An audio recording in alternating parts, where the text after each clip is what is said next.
Gold trusted gold buyers మీరు తాకట్టు పెట్టిన బంగారాన్ని విడిపించి ఈ రోజు ఉన్న మార్కెట్ ధరకు కొనబడను.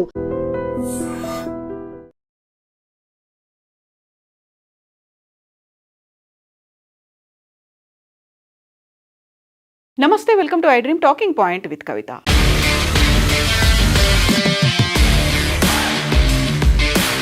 H1B వీసాలకి సంబంధించి సరికొత్త షాకింగ్ నిర్ణయాన్ని టెక్సాస్ తీసుకుంది.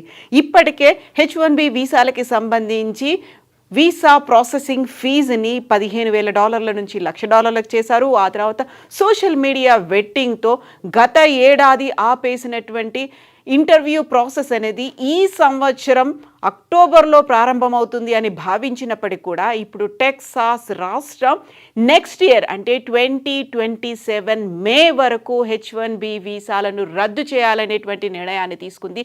దీనికి సంబంధించి అధికారికంగా టెక్సాస్ రాష్ట్ర గవర్నర్ గ్రెగ్ అబాట్ కీలకమైనటువంటి ప్రకటన చేశారు. తక్షణమే వాటిని నిలిపివేయాలి.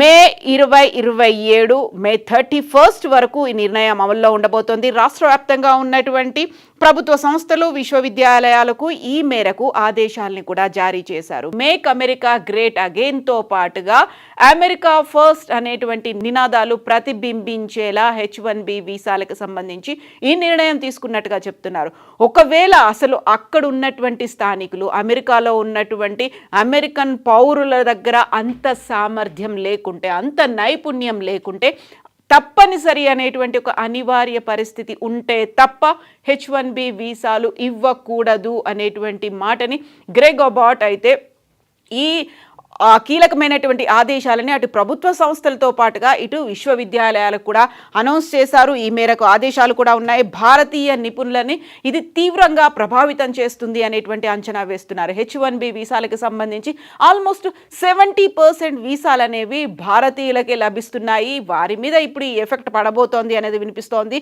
స్థానిక ఉద్యోగాలు అమెరికన్ కార్మికులకే చెందాలి అని ఈ నిర్ణయం తీసుకున్నట్టుగా గ్రెగ్ అబాట్ టెక్సాస్ రాష్ట్ర గవర్నర్ అయితే అనౌన్స్ చేశారు.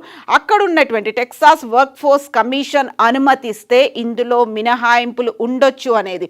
గతేడాది కొత్తగా పునరుద్ధరించినటువంటి H1B వీసాల పిటిషనర్లు ప్రస్తుతం స్పాన్సర్ చేస్తున్న వీసా హోల్డర్ల సంఖ్య, ఉద్యోగ హోదాలు, వీసా గడువు తేదీల సమాచారాన్ని ఆయా సంస్థలు నివేదించాలి అనేటువంటి ఆదేశాలని కూడా జారీ చేశారు. ఇదంతా కూడా రాష్ట్ర ఆర్థిక వ్యవస్థతో పాటుగా టెక్సాస్ కార్మికులు, ఉద్యోగుల ప్రయోజనాల కోసమే చేస్తున్నాము అని. అక్కడే ఉన్నటువంటి పబ్లిక్ ట్యాక్స్ పేయర్లు ఎవరైతే ఉన్నారో వారు పే చేస్తున్నటువంటి ట్యాక్స్ అంతా కూడా అమెరికాకే చెందాలి, అక్కడ ఉన్నటువంటి రాష్ట్ర ప్రజలకే చెందాలి, బయటి వ్యక్తులకు అది అందకూడదు. అందువల్ల H1B వీసాలని మేము రద్దు చేస్తున్నాము. మే 31, 2027 వరకు H1B వీసాలకి సంబంధించి ఈ కఠినమైనటువంటి నిర్ణయం అమల్లో ఉండబోతోంది.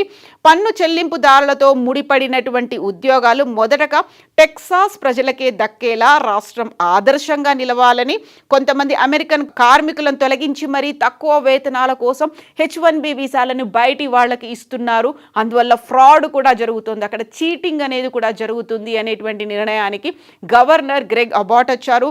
అందువల్లే ఇప్పుడు H1B వీసాదారులకు సంబంధించి ప్రత్యేక నైపుణ్యం లేని ఉద్యోగాలను H1B వీసాలు వాడుతున్నారని, ప్రత్యేకంగా ఎక్కువగా నైపుణ్యం లేదు, జనరల్గా రెగ్యులర్గా ఉన్నటువంటి స్కిల్స్ ఉన్నవారికి కూడా H1B వీసాలు ఇచ్చి పిలిపించుకుంటున్నారు. అక్కడ ఉన్నటువంటి పౌరులకి, అమెరికన్ పౌరులకి అది పెద్ద దెబ్బ పడుతోంది, ప్రభావం చూపిస్తోంది. కాబట్టి ప్రత్యేక నైపుణ్యం లేకుండా జరుగుతున్నటువంటి వీటి మీద కూడా ఇప్పుడు విజిలెన్స్ ఎంక్వైరీ జరగాలి అనేటువంటి ఒక డిమాండ్ కూడా వెల్లడవుతోంది. ఈ నేపథ్యంలోనే ఇలాంటి నిర్ణయం తీసుకున్నారు. ఇప్పటికే ప్రత్యేక నైపుణ్యం లేని ఉద్యోగాల కోసం H1B వీసాలు వాడుతున్నారు అని ఇప్పటికే ఫ్లోరిడా గవర్నర్ రాస్ డిపాంటిస్ కూడా చెప్పారు. దానికి సంబంధించి ఒక ఎంక్వైరీ జరగాలి అనేది కూడా ఉంది.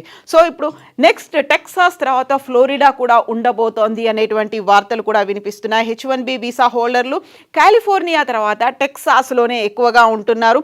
అందులోనూ టెక్సాస్ ప్రభుత్వ విశ్వవిద్యాలయాల్లో దాదాపుగా 1,200 మంది పనిచేస్తున్నారు. అమెరికాలో H1B వీసా కార్యక్రమం 1990లో మొదలైంది. యాక్చువల్గా అక్కడ ఉన్నటువంటి ఎంప్లాయీస్లో అంత నైపుణ్యం లేదు కాబట్టి బయట నుంచి తెచ్చుకొని వాళ్ళకి H1B వీసా ఇచ్చి స్పాన్సర్ చేసి తీసుకురావాలి అనేది.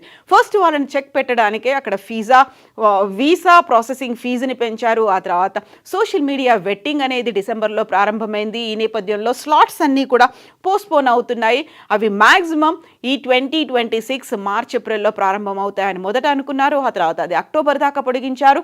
ఇప్పుడు అది 2027 వరకు కూడా ఎక్స్టెన్షన్ అవుతోంది. కాబట్టి విపరీతమైనటువంటి ఎఫెక్ట్ ఉండే అవకాశం ఉంది అనే మాట వినిపిస్తోంది. ఇక దీంతో పాటుగా 2027 వరకు అంతర్జాతీయంగా మార్చడం వల్ల, ఎక్స్టెన్షన్ అనేది చేయడం వల్ల వీసా బ్యాక్లాగ్స్ అనేది విపరీతంగా ఏర్పడుతున్నాయి. అక్కడ నిపుణుల కొరత అనేది కూడా కనిపించబోతోంది. At the same time visa stamping కోసం భారతదేశానికి వచ్చినటువంటి వేలాది మంది నిపుణుల్లో తీవ్రమైనటువంటి ఆందోళన కూడా వ్యక్తమవుతోంది. ఇప్పుడు పర్టికులర్గా మనం మాట్లాడుకున్నటువంటి టెక్సాస్ నుంచే కాకుండా ఇప్పటికీ ఎక్స్టెన్షన్స్ లభించినటువంటి నేపథ్యంలో ఒకవేళ వాళ్ళు వీసా స్టాంపింగ్ కోసం భారతదేశానికి వచ్చినట్టయితే ఇక్కడే చిక్కుబడిపోయే ప్రమాదం ఉంది అని, వాళ్ళకి అక్కడ ఉన్నటువంటి జాబ్ ఎక్స్టెన్షన్ లభించట్లేదు. ఎట్ ద సేమ్ టైం వాళ్ళు నివాసం ఉన్నటువంటి ఇళ్లకు కూడా అగ్రిమెంట్ ఎక్స్టెన్షన్ చేయడానికి ఒప్పుకోవట్లేదు అనేటువంటి వార్తలు కూడా వినిపిస్తున్నాయి. సో అమెరికా కాన్సులేట్లలో భారీగా బ్యాక్లాగ్స్ అనేవి ఉన్నాయి అనేటువంటి మాటతో పాటుగా 2027 వరకు దీన్ని పొడిగించారు అనేటువంటిది అంతర్జాతీయ మీడియాలో కూడా విపరీతంగా ఈ మధ్య కాలంలో సర్క్యులేట్ అవుతోంది. అందులోనూ వీసా స్టాంపింగ్ కోసం భారతదేశానికి వెళ్ళొద్దు అనేటువంటి మాట ఇమ్మిగ్రేషన్ నిపుణులు కూడా చాలా క్లియర్గా చెప్తున్నారు.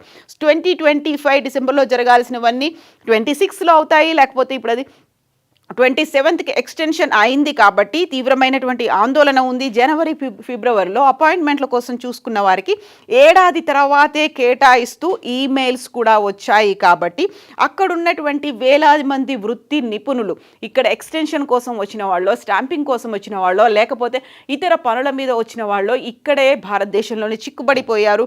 భార్య పిల్లని వదిలి మరీ ఇలాంటి పరిస్థితుల్లో ఉండడం ఇబ్బందికరంగా ఉంది, కష్టతరంగా ఉంది అనేటువంటి మాటలు వినిపిస్తున్నాయి. ఇందులోనూ H1B వీసాకి సంబంధించి ఎంప్లాయ్మెంట్ కాంట్రాక్టులు, హౌసింగ్ అగ్రిమెంట్లకు సంబంధించి ఇబ్బందులు కూడా ఎదురవుతున్నాయి. గత 50 రోజుల్లో భారత్లో ఒక్క వీసా స్లాట్ కూడా అందుబాటులోకి వచ్చినట్టుగా తమ దృష్టికి రాలేదు అనేది ఇమ్మిగ్రేషన్ నిపుణులు చెప్తున్నారు.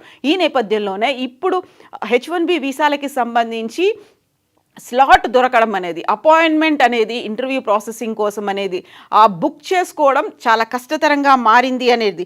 దీంతో పాటుగా వీసా జారీని ఇంకా ఆలస్యం అవ్వడానికి బోల్డ్ అని రీజన్స్ కనిపిస్తున్నాయి. వీసా దరఖాస్తులని చాలా వరకు రిజెక్ట్ చేస్తున్నారు అనేటువంటి మాటను కూడా ఇమ్మిగ్రేషన్ నిపుణులు చెప్తున్నారు. ఈ నేపథ్యంలోనే కొంతమంది ఇమిగ్రేషన్ లాయర్లు చెప్తున్న దాని ప్రకారం ఢిల్లీ, ముంబై, చెన్నై, హైదరాబాద్, కోల్కతాలోని అమెరికన్ కాన్సులేట్లో రెగ్యులర్ ఇంటర్వ్యూ స్లాట్స్ కూడా అందుబాటులో లేవు. కాబట్టి అధికారులు అపాయింట్మెంట్లని వచ్చే ఏడాదికి పోస్ట్పోన్ చేశారు అనేది వినిపిస్తోంది. దీంతో పాటుగా టెక్సాస్కి సంబంధించి వినిపిస్తున్నటువంటి ఇంకొక డిమాండ్, ఇక్కడ జరిగినటువంటి అవకతవకలు ఏవైతే ఫ్రాడ్స్ అనేవి H1B వీసాలకి సంబంధించి ఉన్నాయో 2 కంపెనీల్లో అది ప్రధానంగా జరిగాయి అనేది వాదన వినిపిస్తోంది. కాబట్టి ఇక్కడ అప్పుడు అమెరికాలో టెక్సాస్లో మేక్ అమెరికా గ్రేట్ అగైన్ మాగాతో పాటుగా మోడరేట్ రిపబ్లికన్స్ మధ్యలో ఈ పాలసీలకి సంబంధించి కూడా విపరీతమైనటువంటి చర్చ జరుగుతోంది. అందులో భిన్నమైనటువంటి అభిప్రాయాలు కూడా వ్యక్తమవుతున్నాయి. టెక్సాస్ అటార్నీ జనరల్ కెన్ పాక్స్టన్ చెప్తున్న దాన్ని బట్టి అయితే ఈ ఇన్వెస్టిగేషన్ అనేది తీవ్రంగా జరగాల్సినటువంటి అవసరం ఉంది. అందులో ఫ్రాడ్స్ అనేవి ఎక్కువగా ఉన్నాయి అనే మాటని, సివిల్ ఇన్వెస్టిగేటివ్ డిమాండ్స్ అనేవి జరుగుతున్నాయి. సిఐడిస్కి సంబంధించి 3 నార్త్ టెక్సాస్కి సంబంధించినటువంటి కంపెనీలో అవకతవకలు జరిగాయి అనేటువంటి వాదన ఉంది. అందులోనూ కూడా the business which are run by Indians according to local media reports అవన్నీ కూడా ఒక బోగస్ కంపెనీలను ఏర్పాటు చేసుకున్నాయి. లేని కంపెనీలను సృష్టించి H1B వీసాలని ఇప్పించి అక్కడికి తెప్పించుకున్నారు అనేటువంటి మాటని ఐడెంటిఫై చేశారు. కాబట్టి ఇప్పుడు టెక్సాస్లో మొదలైనటువంటి ఈ తరహా పోస్ట్పోన్మెంట్ అనేది, H1B వీసాల రద్దు అనేది మెల్లిమెల్లిగా విస్తరించే అవకాశాలు ఉన్నాయి అనేటువంటి మాట కూడా వినిపిస్తోంది. సో టెక్సాస్ తర్వాత ఫ్లోరిడా తర్వాత కాలిఫోర్నియాలో కూడా ఎక్కువ మంది ఉన్నారు. కాబట్టి అక్కడ కూడా ఇలాంటి ప్రోబ్ ఏమైనా జరుగుతుందా, ఇన్వెస్టిగేషన్స్ జరగాల్సినటువంటి అవసరం ఉంది అనే డిమాండ్తో పాటుగా అక్కడ ఉన్నటువంటి H1B వీసా హోల్డర్లు తిరిగి భారతదేశానికి రావడానికో లేకుంటే అత్యవసరమైనటువంటి పరిస్థితుల్లో వస్తే ఇక్కడే చిక్కుకుపోయే ప్రమాదం ఉంది అనేటువంటి వార్తలు కూడా ఉన్నాయి. సో ముందనుకున్నట్టుగా ఆల్ ఈజ్ నాట్ వెల్, అంత ఈజీగా అంత తొందరగా H1B వీసాలు ఇప్పుడు దొరికేటువంటి పరిస్థితి అయితే లేదు. యాక్చువల్గా 6 నెలలు పోస్ట్పోన్ అవుతుంది, లేకపోతే 1 year పోస్ట్పోన్ అవుతుంది అనుకున్నారు. బట్ అది ఇప్పుడు ఆల్మోస్ట్ 2.5 years పోస్ట్పోన్ అవుతోంది. కాబట్టి జాగ్రత్త పడాలి అనేది ఇమ్మిగ్రేషన్ ఎక్స్పర్ట్స్ చెప్తున్నటువంటి మాటలు, సూచనలు.